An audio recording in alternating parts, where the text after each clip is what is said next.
I also saw this. We've heard of third worlding first world countries, but have you ever heard of first worlding a third world country? I'm not what happened to me. This is El Salvador. It's not Great Britain. Anything else? Yep. Damn. Damn. Is that what happened whenever you take a PvP server and you turn it into a PvE server? God damn. Did it work? It did.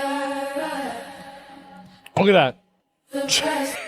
Oh my god. What the fuck? Everything's just fine. You can't grow trees that fast, dude.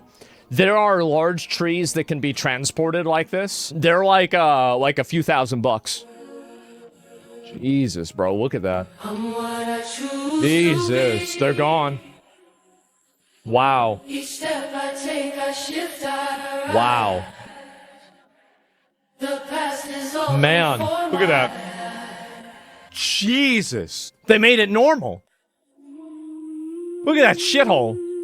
Damn. Look at this shithole, and now it looks great. This is insane, man. No way this is real. Why do you think that? This is completely and totally possible. We cannot incarcerate our way out of violence. We've already tried that. And we've ended up with the largest prison population in the world without solving the problems of crime and violence. The addiction on jails and incarceration in this country, we have moved past that. It is racist, it is immoral, it is unholy, and it is not the way to drive violence down.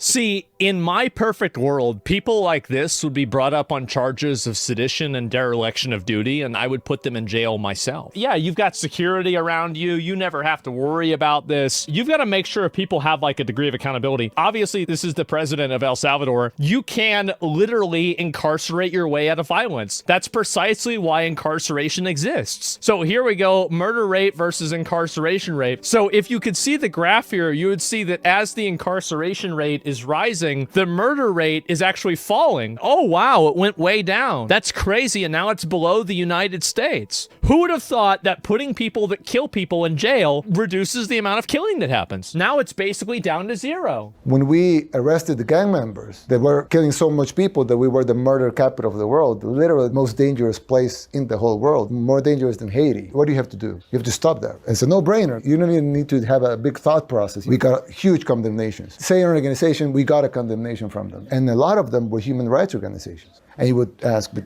what about the human right of a woman not to be raped? I mean, what about the human right of kids to play or to be free or to go to the park? And what about the human right to live or the human right to walk in the street? Wow. But no, they were worried about the human rights of the killers. Who would have thought that if you put all the people that cause problems in jail, you don't have as many problems anymore? You can literally just flip the switch. You can't press that switch. It isn't that easy. You can't just do this. You just put them in jail. And it's black magic, I know.